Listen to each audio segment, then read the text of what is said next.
बोले गजानन गणपति महाराज की जय। बड़े परम सौभाग्य की बात है कि आदरणीय हमारे गुरुदेव हम सभी के बीच पहुंच चुके हैं। जरा जोरदार तालियों के साथ हम हमारे गुरुदेव आदरणीय गुरुदेव का स्वागत करेंगे। मेरे गुरुदेव पधारे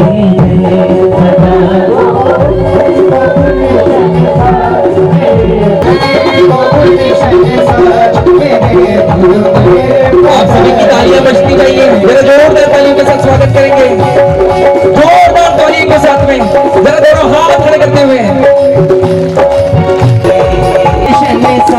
सजा दो घर को गुलशन सा मेरे गुरु देव पधारे सजा दो घर को गुलशन सा मेरे गुरु देव पधारे मेरे गुरु देव पधारे सजा दो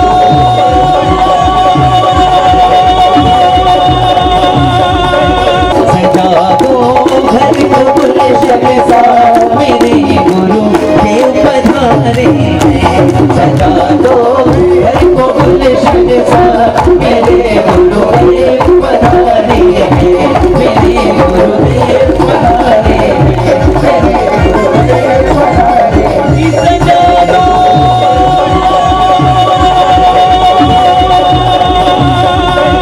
सजा दो घर को गुलशन सा मेरे गुरु देव पधारे सजा दो घर को गुलशन सा मेरे गुरु देव पधारे मेरे गुरु देव पधारे सजा दो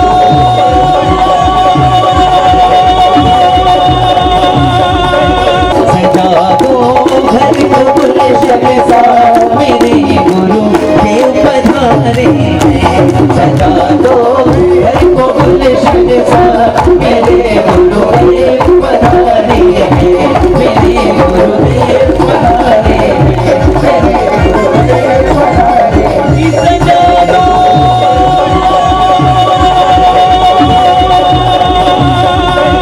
सजा दो घर को गुलशन सा मेरे गुरु देव पधारे सजा दो घर को गुलशन सा मेरे गुरु देव पधारे सजा दो घर को गुलशन सा मेरे गुरु देव पधारे सजा दो घर को गुलशन सा मेरे गुरु देव पधारे मेरे गुरु देव पधारे सजा दो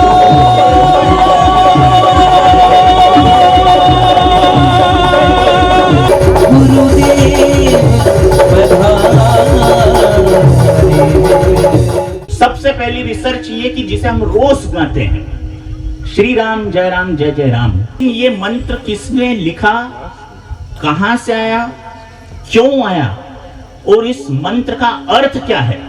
विज्ञान कहते हैं what, where, who, why, who.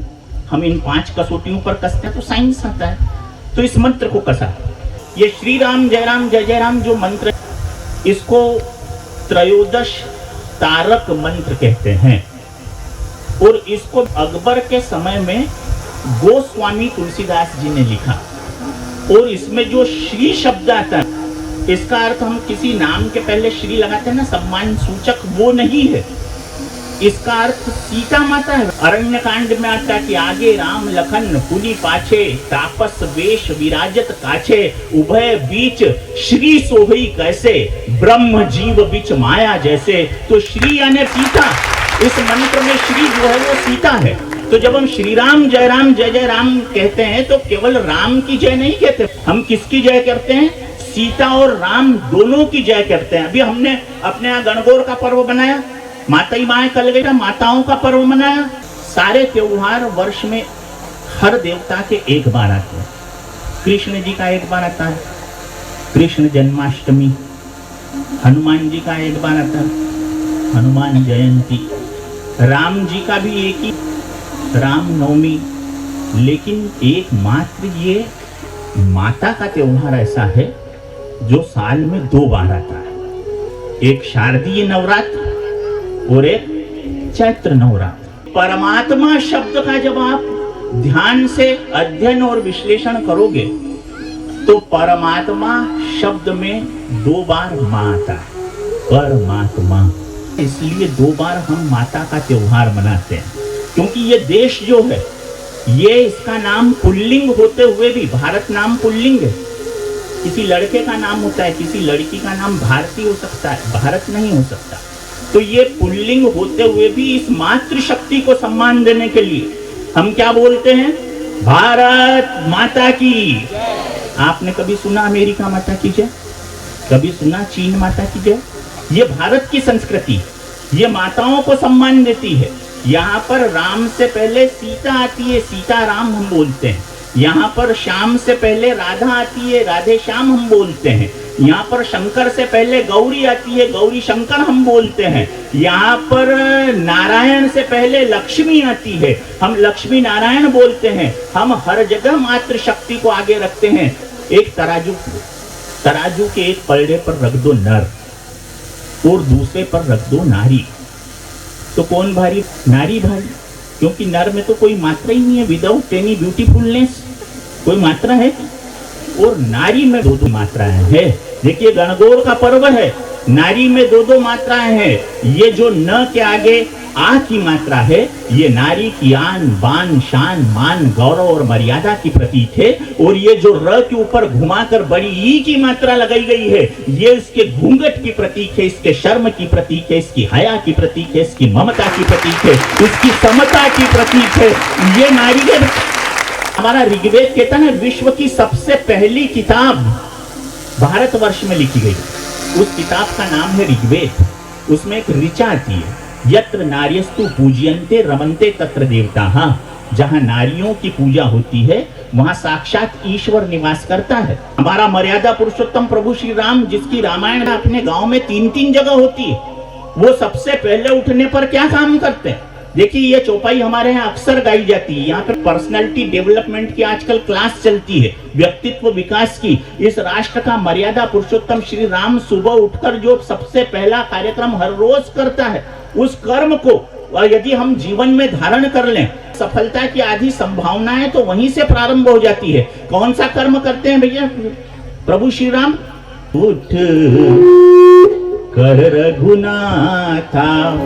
एक तो क्या करते हैं, प्रातः काल उठ जाते हैं, नहीं तो आजकल का 11, 12, 1, 2 बजे लोग उठते हैं, है ना, और प्रातः काल उठ के हाथों को देखते हैं दादा और कहते हैं कराग्रे वस्ते लक्ष्मी, कर मध्य सरस्वती, कर मूलो तू गोविंद, प्रभाते कर दर्शनम। लेकिन कौन कर दर्शनम कर रहा है? तो प्रभाते कप दर्शनम, उठते ही हम कप का दर्शन करते हैं। तो प्रातः काल उठकर रघुनाथा, सुबह से उठते हैं हर रोज श्री राम जी, और क्या करते हैं? मातु पिता गुरु नावही माथा। यहाँ पर माता पहले आई, माता ही माँ का त्योहार है ना, तो राम उठते तो पहले किसको प्रणाम करते? मातु पिता गुरु नावही माथा। ये हम हमारे यहाँ रामचरितमानस में रोज गाते हैं, लेकिन यदि ये हमारे जीवन में आ जाए तो आनंद आ जाए। तो ये जो श्री राम जय राम त्रयोदश तारक मंत्र है, ये तुलसीदास जी ने दिया। ये तुलसीदास जी की लिखी हुई भाई साहब श्री राम जय राम का हम कीर्तन करते हैं। ये हमें पता होना चाहिए कि ये आखिर कहां से आया। अच्छा, ये त्रयोदश तारक मंत्र क्यों दिया? तो उस समय मुगल काल था, मुगलों ने आक्रमण करके सनातन धर्म को, हमारी हिंदू संस्कृति को नष्ट भ्रष्ट करने की कोशिश की। और तुलसीदास जी केवल कवि नहीं थे, केवल भक्त नहीं थे, वह दूरदृष्टा थे, क्योंकि उन्होंने रामचरितमानस लिखा तो रामायण की आरती गाते एक ही शब्द 2 बार आता है, वो वाल्मीकि विज्ञान शब्द 2 बार आता है, वो विज्ञान के आधार पर चलने वाले थे। तो उन्होंने त्रयोदश तारक मंत्र यानी 13 अक्षर का ये मंत्र क्यों दिया? 14 अक्षर भी हो सकते थे, 12 भी हो सकते थे। इसका एक कारण, और कारण ये है कि गोस्वामी तुलसीदास जी मानते थे कि कोई भी अंक अशुभ नहीं होता, सारे अंक शुभ है ना, क्योंकि सबका अपना अपना अस्तित्व है। लेकिन दूरदृष्टा होने के कारण उन्हें यह अंदेशा हो गया था, जब हमारे यहाँ पहली ईस्ट इंडिया कंपनी आई थी, कि ये जो अंग्रेज आ रहे हैं ये अपने सारा अपने अपशकुन की सोच ला रहे हैं। अंग्रेजों की सोच क्या है कि 13 का अंक बहुत अशुभ होता है, इसलिए अंग्रेजों के आने के बाद अपने देश में होटल आए। उससे पहले अपने यहाँ होटल नहीं थे, केवल धर्मशालाएं थी। आप हिंदुस्तान के ही नहीं, विश्व के किसी भी होटल में चले जाइए, 13वीं मंजिल नहीं मिलेगी, अशुभ मानते हैं वो। 12वें के बाद सीधे 14वीं मंजिल आ जाएगी, 13 नंबर का बेड नहीं मिलेगा। 12वें के बाद डायरेक्ट 14 नंबर का बिस्तर आ जाएगा जो लगे होते हैं। 13 नंबर का कमरा नहीं मिलेगा, रूम। 12 के बाद सीधे 14 नंबर का कमरा आ जाएगा। कोई बिल्डिंग बनी होगी ना, उसमें 12वीं के बाद 14वीं मंजिल आ जाएगी, और जो लिफ्ट जा रही होगी उसमें भी 13 का आंकड़ा नहीं होगा। 12 के बाद सीधे 14 का आ जाएगा। इंदौर की सारी होटलों में देखना है, इंदौर की क्या, जहां जहां अंग्रेज रहे वहां, क्योंकि उन्होंने ये लोगों के दिमाग में ठूस दिया कि 13 का अंक अशुभ होता है। लेकिन गोस्वामी तुलसीदास जी ने कहा कि 13 का अंक अशुभ नहीं होता, इसलिए उन्होंने त्रयोदश तारक मंत्र 13 अक्षर के उस मंत्र का निर्माण किया, जिसे हम श्री राम जय राम कहते हैं। अब जब आप श्री राम जय राम गाएं तो ये माने, ये समझे कि ये अंधविश्वास पर प्रहार करता हुआ मंत्र है। श्री राम जय राम बोलते हैं, वो श्री राम का ही नहीं, सीता राम की विजय का सूचक है, उनकी जय जयकार करने का है। तो हमारे यहाँ पे हम जो श्री राम जय राम गाते हैं, उसका अब अर्थ समझ में आ गया मेरी बेटियों? किसने लिखा, कब लिखा, क्यों लिखा, क्या अर्थ है? अब जब हम श्री राम जय राम गाएं तो अब अलग आनंद आएगा, क्योंकि अब हमको उसकी नींव पता चल गई, उसकी तह पता चल गई, उसकी प्रस्तावना पता चल गई। तो एक बार हम सब गाएंगे श्री राम जय राम जय राम, श्री राम जय राम। अब सब समझ के गाएंगे भाई, सब हाथ उठाएं। श्री राम जय राम जय राम, श्री राम जय राम जय राम, श्री राम जय राम जय राम, श्री राम जय राम जय राम।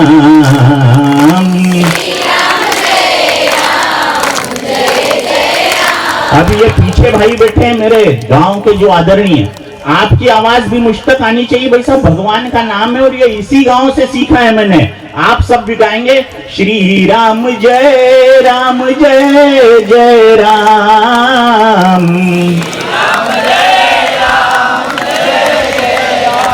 श्री राम जय राम जय राम।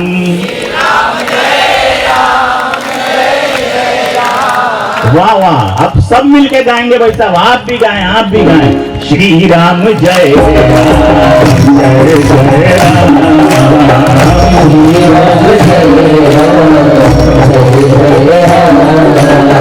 श्री राम जय राम, श्री राम जय राम जय राम।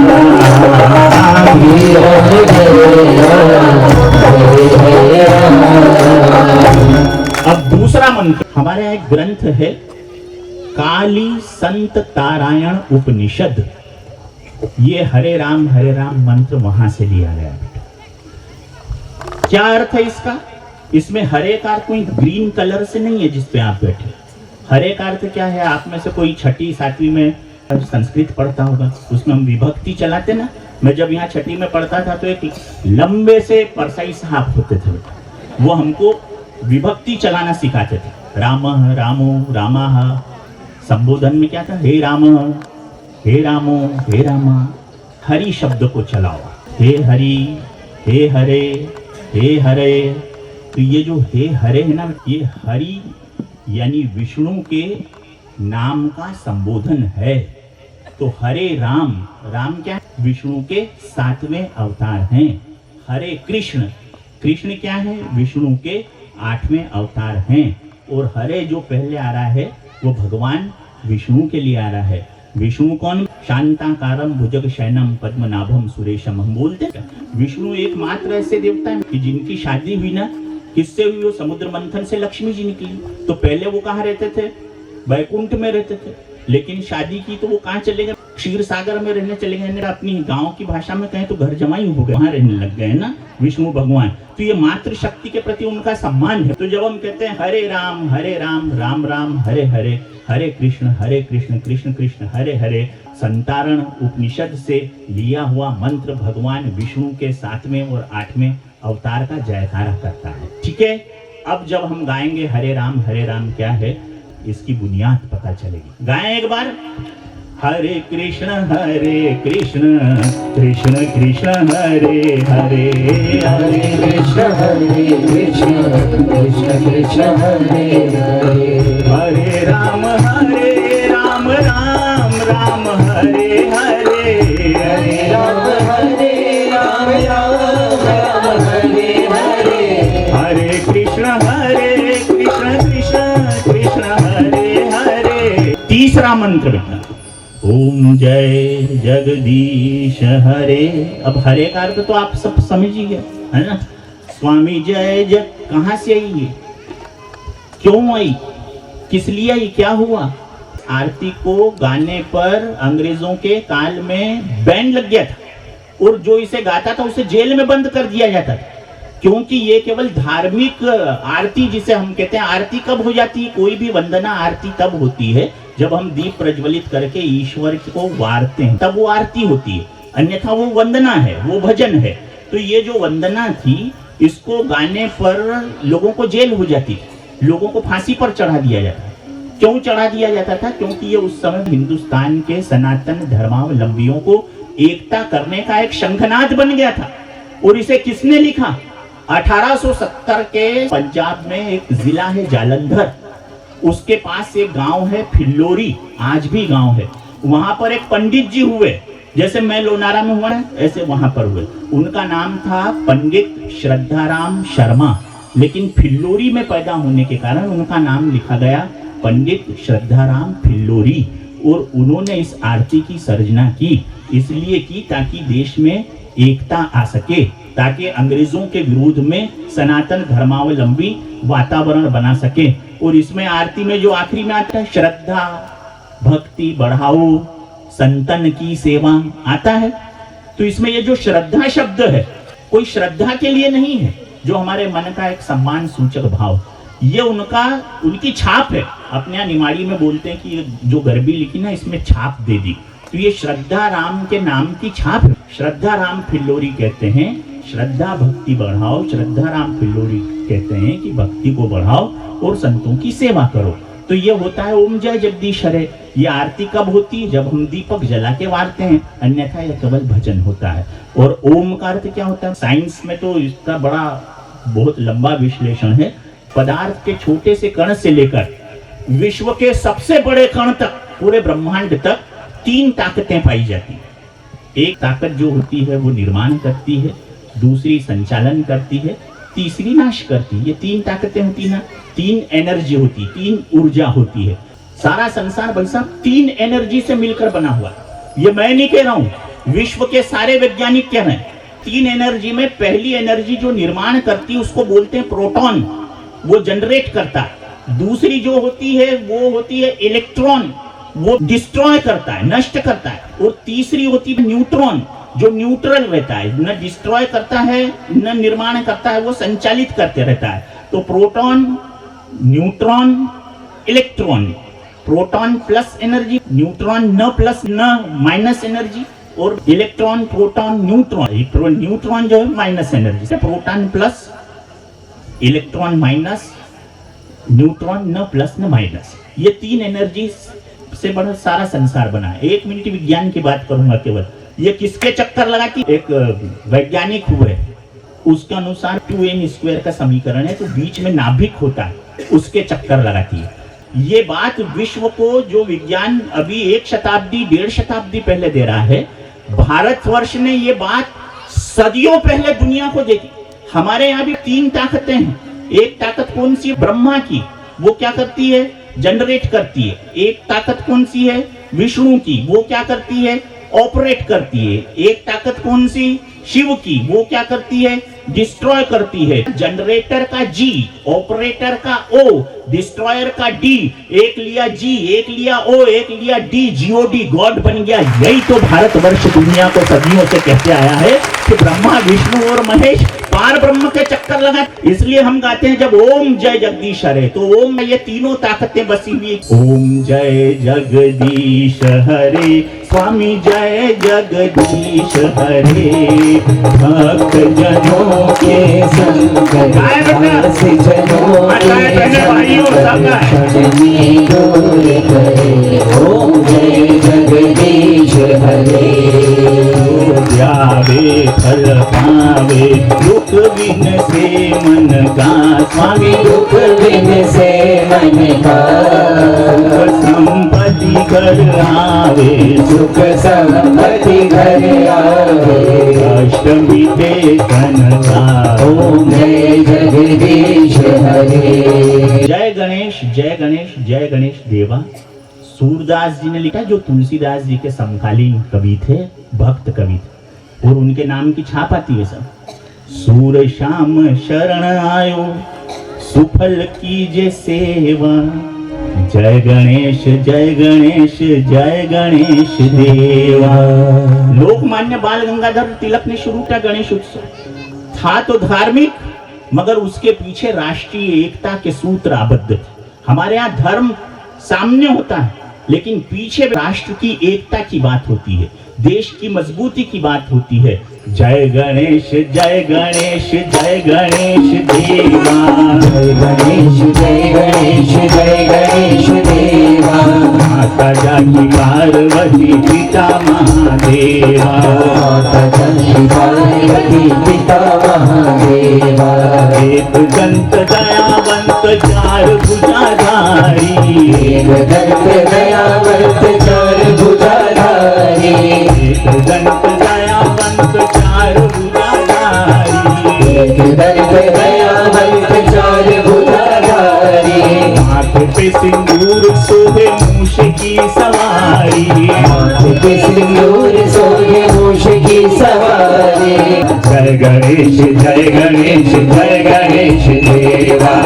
इसका मैंने निमाड़ी रूपांतरण सुना, और वो किसकी छाप भाई साहब? मोहन गुरु का है, और रेवा राम राजा राम, ये कोई निमाड़ कवि रहे होंगे उस समय, उन्होंने इसका ट्रांसलेशन किया कि थारी दोंद झकोळ्या खाय रे, गणपति दोंदाळ्या, थारी दोंद झकोळ्या खाय रे, गणपति दोंदाळ्या। गुरुबानी सभा बीच आय रे, गणपति दोंदाळ्या। घुंघरू बांधी सब बीच आए रे, गणपति दोंदाळ्या। थारी दोंद झकोळ्या खाय रे, गणपति दोंदाळ्या। थारी दोंद झकोळ्या खाय रे, गणपति दोंदाळ्या। गुरुबानी सभा बीच आय रे, गणपति दोंदाळ्या। घुंघरू बांधी सब बीच आए रे, गणपति दोंदाळ्या। इसके बाद ना इसको उड़ान कहते हैं अपनी गरबी की भाषा में। इसके बाद स्थाई आ जाता है, उसमें जो आखिरी शब्द होता है ना, उसको सब मिलकर गाते हैं। जब जैसा इसमें आखिरी शब्द जो आएगा, उससे हमें सब मिलकर गाना है ना। छम छम घुंघरू पावन बजे, तो अब सब गाते हैं। छम छम घुंघरू पावन बजे, न चलत निराली चाल, कान कुंडल सिर चंदन लग्यो, नग फूलन की अब आनंद लेने। जिसने भी लिखा निमाड़ी के कौन मोहन गुरु और रेवा राम राजा राम, मैं तो पहचानता नहीं, होता तो उन्हें प्रणाम करता। क्या गणेश जी के बारे में लिखा है? हो रयो लंबी तू, हो रयो लंबी तू सोंड रुड़ावले, गणपति दोंदाळ्या। हो रयो लंबी तू सोंड रुड़ावले, गणपति दोंदाळ्या।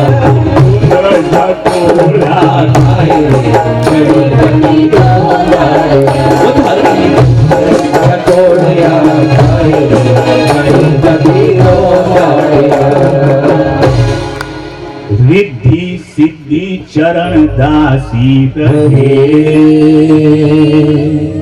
न 56 भोग सेव सुपारी लापसी, न थाली लाय सजा। फिर आनंद लेना। वो घड़ा मोदक में पेट भराय रे, घड़ा मोदक में पेट भराए रे, गणपति दो लाड़िया भारी दूध झकोड़िया खाए रे, गणपति दो लाड़िया घुंघरू बांधी, घुंघरू बांधी, घुंघरू बांधी सभा बीच आए रे, गणपति दो लाड़िया भारी दूध झकोड़िया खाए रे, गणपति दो लाड़िया भारी दूध झकोड़िया खाए रे, गणपति दो लाड़िया। अपने गांव में पिछले लगभग 55 वर्षों से रामचरितमानस का पाठ हो रहा है। अब ये जो रामायण है, रामायण शतकोटि अपारा, ये केवल एक रामायण नहीं है, नाना भांति राम अवतारा। राम के अवतार कई हैं, हम केवल दशरथ नंदन राम को जानते हैं। मैं आपको विश्व में, तुलसीदास जी तो कहते हैं कि रामायण शतकोटि अपारा, 100 करोड़ से ज्यादा रामायण हैं। गीता प्रेस गोरखपुर की रामचरितमानस में अर्थ लिखा है हनुमान प्रसाद पोद्दार ने। मैंने जितनी रामायणें देखी वो अभी तक 400 तरह की रामायणें सामने आई। गोस्वामी तुलसीदास जी की रामचरितमानस के अलावा मैंने 7-8 तरह की रामायणें पढ़ी और उन पर शोध किया। एक मैंने वाल्मीकि जी की रामायण पढ़ी, संस्कृत में है। तुलसीदास जी की रामचरितमानस अवधी में। जैन रामायण पढ़ी। तमिलनाडु में एक कंबन ऋषि हुए, उन्होंने रामावतारम रामायण लिखी, वो पढ़ी। हमारे यहाँ राधे श्याम रामायण होती थी गांव में। जो ज्यादा मीठा होता है वो अपना नाश कराता है, ऐसा गाते थे ना। वो मीठे गन्ने को देखो कोलू में पीसा जाता है, और तन तड़न तन तड़न तड़न तन तड़न, ऐसा होता था वैसा अपने यहाँ। ये मैंने सुना वैसा। तो राधे श्याम रामायण पढ़ी हुई। बेल्जियम में एक फादर कामिल बुल के अंग्रेज हुए, उन्होंने रामायण लिखी अंग्रेजी में। उस रामायण का अध्ययन किया। एक सेतु रामायण पढ़ी। बस ये इतनी रामायण है, इसका शोध किया। अब तुलसीदास जी की रामचरितमानस के बारे में तो सबको पता है, उसकी बातों को मैं उन रामायणों से बताऊंगा। रामायण शब्द का अर्थ क्या है? राम धन अयन, अयन यानी निवास। नारायण बोलते हैं, नारायण यानी नार यानी पानी, अयन यानी घर। पानी में जिसका घर है वो नारायण, विष्णु के लिए बोलते हैं। रामायण जहाँ राम का निवास है, जहाँ राम का घर है, वो रामायण है। ठीक है। अब हम जिस रामायण की बात करेंगे, तुलसीदास जी की रामायण के साथ साथ हम कंब ऋषि की बात करते हैं। देखिए हमारे रामचरितमानस में भी सब 7 कांड है। बाल कांड, अयोध्या कांड, अरण्य कांड, किष्किंधा कांड, सुंदर कांड, लंका कांड, उत्तर कांड, 7 कांड। और सबसे पहला कांड बाल कांड रखा, जो सबसे बड़ा कांड है। उसका भी कारण है, जिस मनुष्य का बचपन चरित्रमान होता है, संवेदनशील होता है, स्वास्थ्यवर्धक होता है, तो वो बाल कांड की बुनियाद का जीवन, उसका सारा उत्तर कांड तक का जीवन बहुत बढ़िया हो जाता है। इसलिए बाल कांड को रामचरितमानस में तुलसीदास जी ने सबसे बड़ा कांड रखा है। श्री राम जय राम, जय जय राम, श्री राम जय राम, जय जय राम, श्री राम जय राम, जय जय राम, श्री राम जय राम, जय जय राम। एक गांव था, वहां पे 3 कंजूस रहते थे, जबरदस्त कंजूस। एक बार पड़ोस में मेला लगा खरगोन जैसे शहर में, कि अपन तीनों कंजूस हैं तो कुछ ऐसा करें कि गांव में थोड़ी अपनी इमेज ठीक हो जाए। तो उन्होंने तीनों ने सोचा कि क्या प्लान करें। तो उन्होंने कहा ऐसा करते हैं कि चलो अपन मेले में चलते हैं, कुछ खरीद के लाते हैं। तो तीनों है ना रुपए बताते हुए, 2-4 रुपए, 10 रुपए बताते हुए गाँव में से निकले कि लोग देख लें कि ये मेले में जा रहे हैं।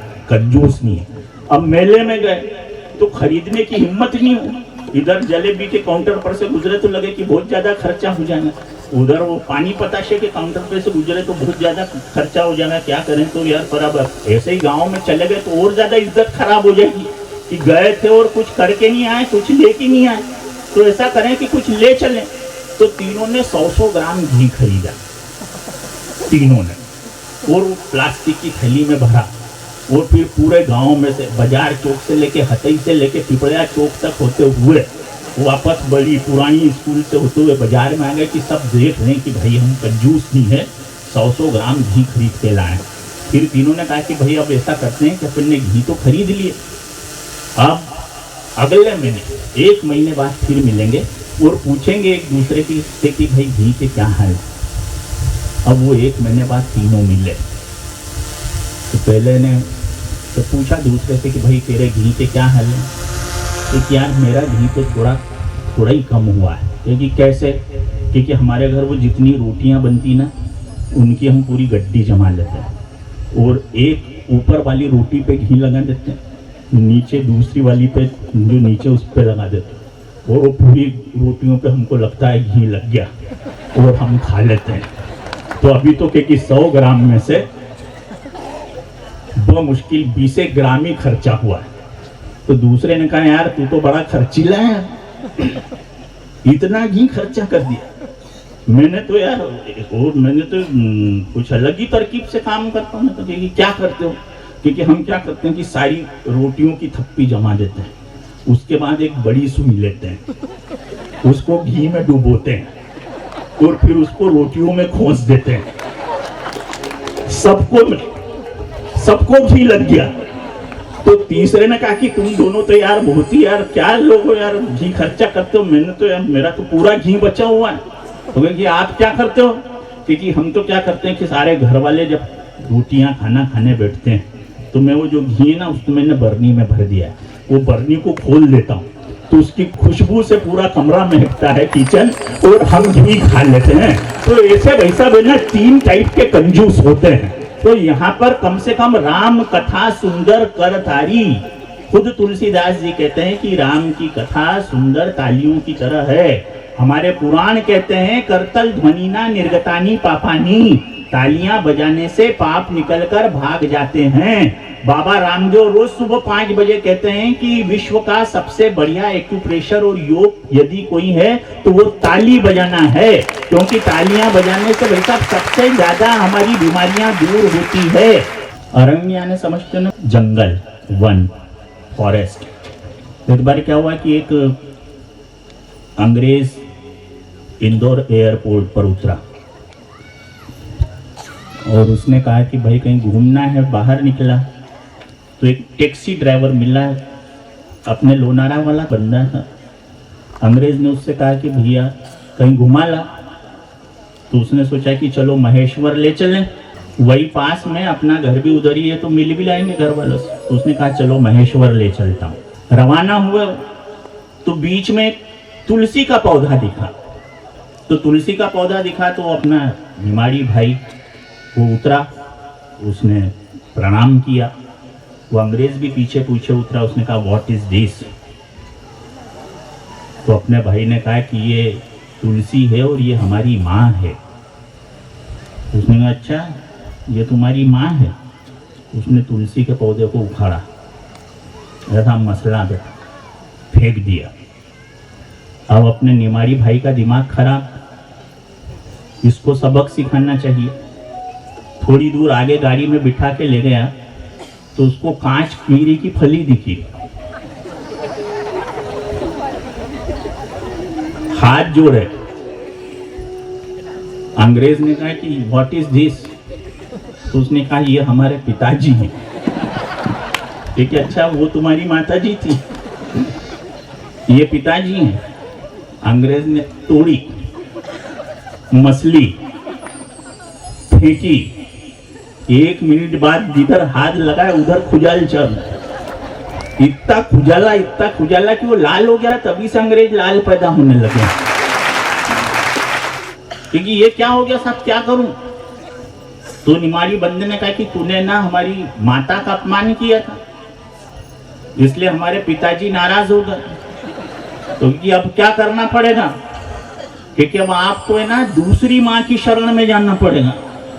क्योंकि अच्छा और दूसरी माँ भी है, क्योंकि कौन, क्योंकि वो जो सामने गाय खड़ी है ना, ये दूसरी माँ है। तो क्योंकि ये क्या करेगी, क्योंकि वो जो उसका गोबर पड़ा है ना, उसको लगा के नहा, तभी कांच पीरी निकलती है वैसे, क्योंकि अच्छा लगाना पड़ेगा, लगा, अब लगाया उसने, क्योंकि अब क्या करूं, तो उसने वो तीसरी माँ है, क्योंकि अब वो तीसरी माँ कौन सी, क्योंकि वो जो बह रही ना नर्मदा महेश्वर में हमारी, वो भी हमारी माँ है, क्योंकि क्या करूं, क्योंकि अब जा तीसरी माँ में डुबकी लगा, दूसरे तीसरी माँ में डुबकी लगाई अंग्रेज ने, तब जाके उसकी खुजली बंद हुई। सनातन हिंदू धर्म पूरे विश्व में एकमात्र ऐसा धर्म है जो पौधों में, पशुओं में और नदियों में भी अपनी मां के दर्शन करता है। तो हम अरण्य कांड की तरफ चलना है। अरण्य कांड में सबसे पहले जयंत आता है, फिर सीता का हरण होता है, फिर जटायु आता है, फिर शबरी आती है। तो जयंत जो है वो इंद्र का बेटा है। अब जो राजाओं के बेटे रहते हैं ना, इंद्र देवताओं का बड़ा नेता है, जो ऐसे बड़े नेताओं के बेटे होते हैं, सामान्य तरह वो बिगड़ जाते हैं। बिगड़ गया वो, उसने कहा कि मुझे सीता माता के सौंदर्य को करीब जाके देखना है। एक बुरी नीयत से बेटा उसने कौवे का रूप धारण किया और जाकर सीता माता के पैरों में चोंच मार दी। सीता चरण चोंच हति भागा, मंद मूढ़ मति कारण कागा, तुलसीदास जी लिखते हैं। उसने चोंच मारी, भागा, क्योंकि रुधिर बहने लगा था, रक्त निकलने लगा था। तो रामचंद्र जी ने सरकंडे का बाण उठाया और मारा जयंत को। तो भागते भागते अपने पिता के पास पहुंचा कि ये देखो पीछे बाण आ रहा है, क्या करूं मैं। पिता ने कहा राम का बाण है, मैं कुछ नहीं कर सकता, भाग जाए तू। तो ब्रह्मा के पास गया, ब्रह्मा जी ने कहा मैं भी नहीं बचा सकता, ये तो श्री राम का बाण है। शिव जी के पास गया, शिव जी ने कहा मैं भी नहीं बचा सकता। भाग रहा था, नारद मुनि मिले। नारद मुनि ने कहा क्यों ये हाँफते हाँफते भाग क्यों रहो जयंत, क्योंकि देख नहीं रहो पीछे वो बाण चला रहा है राम जी का, क्या करूं मैं, मुझे बचाओ। तो नारायण जी ने कहा कि भाई तुझे बचना है ना, तो केवल एक ही व्यक्ति बचा सकता है और वो खुद श्री राम है। तो क्योंकि श्री राम ने तो बाण मारा है, अब मैं उनके पास जाऊं कैसे। तो नारद जी ने कहा कि ऐसा कर, तू उनके पास जाना और कहना कि भगवान मैंने सीता माता के कदमों में चोंच इसलिए मारी थी क्योंकि मैं आपका प्रभाव देखना चाहता था, और मैंने देख लिया कि आपका प्रभाव न ब्रह्मा न महेश न इंद्र इन सबसे परे है। फिर यदि रामचंद्र जी ने कहा कि प्रभाव देख लिया है तो फिर यहाँ क्यों आया जयंत, तो क्या कहूंगा। तो नारद जी ने कहा कि फिर भगवान को ये कहना कि प्रभु पहले मैं आपका प्रभाव देखने आया था और अब मैं आपका स्वभाव देखने आया हूं। और ऐसा ही हुआ, जब वो भगवान के स्वभाव की बात कही तो भगवान ने उसे जीवन दान दे दिया। ये जयंत की कहानी हमें रामचरितमानस में। उसके बाद जटायु, पूरे विश्व में एक भी उदाहरण नहीं है कि कोई पक्षी अपनी मातृ शक्ति के ही सम्मान के रक्षा के लिए अपने प्राणोत्सर्ग कर दे, ये केवल भारतवर्ष में और कहीं भी नहीं है। वो जटायु ये जानते हुए भी कि मेरा प्राणांत हो जाएगा, उस रावण से भिड़ लिया जो दुनिया का सबसे शक्तिशाली राजा था उस समय। जब सीता का हरण किया तो उस समय सारे के सारे ग्रह नक्षत्र, यहाँ तक कि पृथ्वी भी उसके इशारे पर चलती थी, इतना शक्तिशाली था। हम कल्पना करें राम के आत्मविश्वास की वैसा, इतना शक्तिशाली व्यक्ति वनवासी की धर्मपत्नी को हरण करके ले गया और रामचंद्र जी ने यह प्रण कर डाला कि इस धरती से सारे निशाचरों का नाश कर दूंगा। ये राम का आत्मविश्वास था। हम राम की जगह अपने आप को देखे भाई साहब, थोड़ी देर समझे हम कि हम वनवासी हैं, हम वन में हैं, हमारे पास कुछ नहीं है, खड़ाऊ भी थी तो भरत भैया ले भगे, चप्पल तक नहीं बची है। और मान लो आज रावण की जगह दुनिया का सबसे शक्तिशाली राजा कौन? अमेरिका का राष्ट्रपति, वो उसके एरोप्लेन से आए और अपनी धर्मपत्नी को लेकर अपन जंगल में हो और वो उठा के ले जाए व्हाइट हाउस में, वॉशिंगटन में बंद कर दे जैसे अशोक वाटिका में रखा था।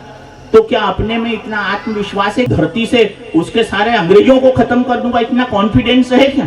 राम जैसा नहीं है। हम तो क्या करेंगे, थोड़ी बहुत दूर ढूंढेंगे और बोलेंगे कि गई तो छोड़ो दूसरी ले आओ यार, क्या करें? मतलब ये प्रैक्टिकल बता रहा हूं, लेकिन वो राम है जिसका आत्मविश्वास ये है कि निश्चर हीन करो मही भुज उठाए प्रण की। तो जटायु लड़ा रावण ने, उसके पंख काट दिए, वो गिरा, रामचंद्र जी उसके पास आए। क्या बढ़िया लिखा है भाई साहब, दीन मलिन अंग विहीन परियो मही सोचत खिन्न दुखारी, राघव दीन दयालु कृपालु को देख दुखी करुणा भई भारी, गीध को गोदी में राखी दया निधि नैन सरोजन में भरी बारी, 12 बार सुधारही पंख जटायु की धूरी जटाओं से झाड़ी। ये राम का।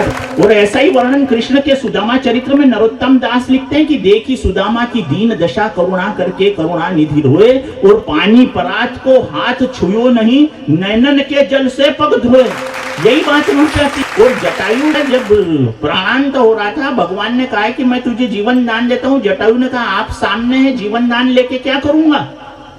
जब कोई अच्छा आदमी परिवार का मरता है तो पूरा परिवार रोता है, ज्यादा अच्छा आदमी मरता है तो पूरा गांव रोता है, और बढ़िया आदमी मरता है तो पूरा प्रदेश रोता है, और अच्छा आदमी मरता है तो पूरा देश रोता है। लेकिन जटायु तो ऐसा पक्षी था कि जब उसका प्राणांत हो रहा था तो साक्षात जगदीश्वर रो रहे थे। और श्री राम ने उस जटायु का अंतिम संस्कार, अपने पिता दशरथ का अंतिम संस्कार नहीं कर पाए थे। गुर्जर यानी क्या बेटा? गुर यानी हिकमत से, गुणों से, जर यानी जो अपनी आमदनी कमाते हैं, जो अपना हिस्सा कमाते हैं, जो गेहूं चावल चना कमाते हैं, तो वो गुर से जर बनाते ना, इसलिए बेटा वो गुर्जर कहलाते हैं, है ना। राम और लक्ष्मण शबरी के कुटिया पर पधारे। भक्त में यदि ताकत हो, भक्त में यदि गुरु के प्रति विश्वास हो, भक्त में यदि अपने इष्ट के प्रति अनिर्वचनीय श्रद्धा हो, तो फिर भगवान आते हैं। और अकेले नहीं आते, ब्याज में लक्ष्मण को भी लाते हैं। आर्टिफिशियल इंटेलिजेंसी के युग में रह रहे हैं। फेसबुक पर हमारे 5-5 हजार 10-10 हजार मित्र हैं। वो बात अलग है कि 2 साल पहले कोरोना में जरूरत पड़ी तो 10,000 मित्रों में से एक भी आगे नहीं आया। हम उस युग में जी रहे हैं जहां लोगों को गाय पालने में शर्म आ रही है और कुत्ता पालने पर गर्व का अनुभव हो रहा है। हम उस युग में जी रहे हैं जहां दूध शहरों में भूंगा बजा बजा कर बेचा जाता है और दारू की दुकानों पर लॉकडाउन और कर्फ्यू में भी लाइनें लगी रहती है। हम उस युग में जी रहे हैं। ये गांवों में तो ठीक है, शहरों में लोगों के दिमाग में इतनी चालाकियां भर गई है कि आदमी मंदिर में भी जाता है ना तो पत्थर जूता ऐसी जगह जाके छोड़ता है जहां से भगवान और जूते दोनों एक साथ दिखें। क्योंकि आदमी के मन के अंदर यह विश्वास है कि भगवान तो मुझे कल भी मिल जाएंगे, लेकिन यदि निगाह चूक गई तो जूते अभी हाल गायब हो जाएंगे। अच्छा, भगवान भी सोचता है कि भगत पट्टा बहुत चालू आया है, तो भगवान कहते हैं जा बेटा तथास्तु, जूते ही खा। तो आदमी जूते ही खा रहा है भाई साहब। वो दमन के जूते खा रहा है, शोषण के जूते खा रहा है, अन्याय के जूते खा रहा है, भ्रष्टाचार के जूते खा रहा है, महंगाई के जूते खा रहा है। ये वातावरण है हमारे समाज का आज का। मैं 40 साल पहले गए यहाँ से पढ़ने के लिए लोनारा से, तो जिस कॉलोनी में मैंने मकान लिया उस कॉलोनी के हर घर के बाहर लिखा रहता था अतिथि देवो भव। यानी हमारे यहाँ यदि कोई मेहमान आया तो हमारे लिए देवता की तरह है। 40 साल पहले की बात है। समय आगे बढ़ा, 30 साल पहले 10 साल आगे बढ़ गया, सारे मकानों पर से अतिथि देवो भव हट गया। उसके जगह लिखा जाने लगा सुस्वागतम, यानी तू कोई देवता वेवता नहीं, भैया आया है ना तो बस तेरा स्वागत है, इससे ज्यादा कुछ नहीं। ये हुआ। फिर समय आगे बढ़ा 20 साल पहले, तो वो जो चला था अतिथि देवो भव और सुस्वागतम, वो सुस्वागतम भी मिट गया। अब घर के दरवाजे की एक तरफ लिखा जाता है लाभ, दूसरी तरफ शुभ। यानी तेरे आने से भैया यदि कोई लाभ हो रहा हो, कोई एडवांटेज हो, कोई प्रॉफिट हो, तो ही तेरा ना शुभ है, मतलब आने ही मत। नहीं तो ये 20 साल पहले हो गया, और 10 साल पहले से तो लाभ शुभ भी मिट गए। वो जो अतिथि देवो भव से चले थे, सुस्वागतम से होते हुए लाभ शुभ भी मिट गया। अब वहां कॉलोनी में जाके देखो, दरवाजे के बाहर लिखा हुआ है कुत्ते से सावधान। ये हकीकत बयान कर रहा हूं, ये हमारे विचारों का अक्षरण है भाई साहब। ये घर के बाहर लिखी हुई इबारत नहीं बदली है, हमारे संस्कार परिवर्तित हो रहे हैं। पहले कहा जाता था कि इस देश में अटक से लेकर कटक तक और कश्मीर से लेकर कन्याकुमारी तक दूध और दही की नदियां बहा करती थी। आज हालत यह है कि उसी देश में हम 100-100 ग्राम के पानी के पाउच खरीद कर पी रहे हैं शहर में जाकर। देखो ऐसे वातावरण में यदि ये सत्संग का आयोजन किया है, ये जो भी है मेरे गोकुल ग्राम लोनारा की जो भी समिति है, ये बहुत बड़ा काम है, ये सामान्य काम नहीं है। ये इतना जुटाना, इतनी भीड़ का एकत्रित होना भगवान के नाम के श्रवण के लिए रात को 11:19-20 पर है, सब 8:45 बजे से लगभग हम यहाँ पर आए थे और हमने कार्यक्रम शुरू किया था। लगभग 2.5 घंटे होने को आ रहे, 2.5 घंटे। इंदौर में आप 500-600 करोड़ की फिल्म देखने जाओगे ना, तो 2.5 घंटे में इंटरवल सहित समाप्त हो जाएगी, और वो भी 100-200 रुपए का टिकट खरीद के जाओगे एयर कंडीशन रूम में। तब ऐसी कोई व्यवस्था नहीं कि खुले में बैठे हैं, डनलप के गद्दे पर बैठे, तो भी 500 करोड़ की फिल्म 2.5 घंटे में इंटरवल सहित समाप्त। लेकिन ये लोनारा गांव का संस्कार है, ये राम के नाम का संस्कार है, ये कृष्ण के नाम का संस्कार है, ये यहाँ की विरासत है कि रात को लगभग 11:30 बजे भी 2.5 घंटे से आप श्री राम और श्री कृष्ण की महिमा का गायन और वादन स्वयं कर रहे हैं और उससे सुन रहे हैं। ये हिंदी की ताकत है, आपके संस्कारों की ताकत है, ये हमारे हिंदू धर्म की ताकत है। विवेकानंद हुए हमारे हैं, जब वो 11 सितंबर 1893 को अमेरिका के शिकागो नगर के कोलंबस हॉल में गए, उन्होंने अपना भाषण दिया। भाषण समाप्त हुआ तो वहां के प्रकाशित सबसे बड़े न्यूज़पेपर न्यूयॉर्क हेराल्ड के संपादक ने लिखा कि विश्व की धर्म की पार्लियामेंट में सारी दुनिया के जितने भी लोग इकट्ठे हुए हैं, उनकी बुद्धिमत्ता और प्रज्ञा एक तरफ रख दी जाए और स्वामी विवेकानंद की प्रज्ञा एक तरफ रख दी जाए, तो हिंदुस्तान के इस सन्यासी की बुद्धिमत्ता का वजन इन सारे लोगों पर भारी है। ये ऐसा तब लिखा, और तब एक अंग्रेज पत्रकार ने उनसे प्रश्न किया कि स्वामी विवेकानंद जी, आपने ये जो साफा पहन रखा है ये तो भारतीय है, आपने ये जो कुर्ता पहन रखा है ये तो भारतीय है, आपने ये जो धोती लपेट रखी है ये तो भारतीय है, लेकिन स्वामी विवेकानंद जी आपने ये जो जूते पहन रखे हैं ना, ये तो विदेशी हैं। अच्छा, विवेकानंद समझ गए कि ये मेरे जूतों के बहाने मेरे देश को अपमानित करना चाहता है। तो विवेकानंद ने जो उसे उत्तर दिया, मेरी बेटियों और उधर मेरे बैठे हुए कुछ नौजवान बेटों, वो जो उत्तर दिया ना बेटा, उसको अंग्रेजी में आर्टलेस आर्ट ऑफ रिपार्टी बोलते हैं, हिंदी में त्वरा बोलते हैं, संस्कृत में प्रत्युत्पन्नमति बोलते हैं, उर्दू में हाजिर जवाबी बोलते हैं। प्रश्न किया गया स्वामी विवेकानंद जी से कि आपने साफा पहन रखा है वो भारतीय है, कुर्ता पहन रखा है वो भारतीय है, धोती लपेट रखी है वो भारतीय है, लेकिन आपने जो जूते पहन रखे हैं ये तो विदेशी हैं। तो स्वामी विवेकानंद ने उस विदेशी पत्रकार को उत्तर दिया कि तेरा प्रश्न तो एकदम सही है भैया, मेरा साफा भारतीय है, कुर्ता भारतीय है, धोती भारतीय है, लेकिन मैंने ये जूते विदेशी इसलिए पहन रखे हैं ताकि तुम विदेशी ये अच्छी तरह समझ सको कि हम भारतीयों की निगाह में तुम विदेशियों का स्थान पैरों के नीचे ही है।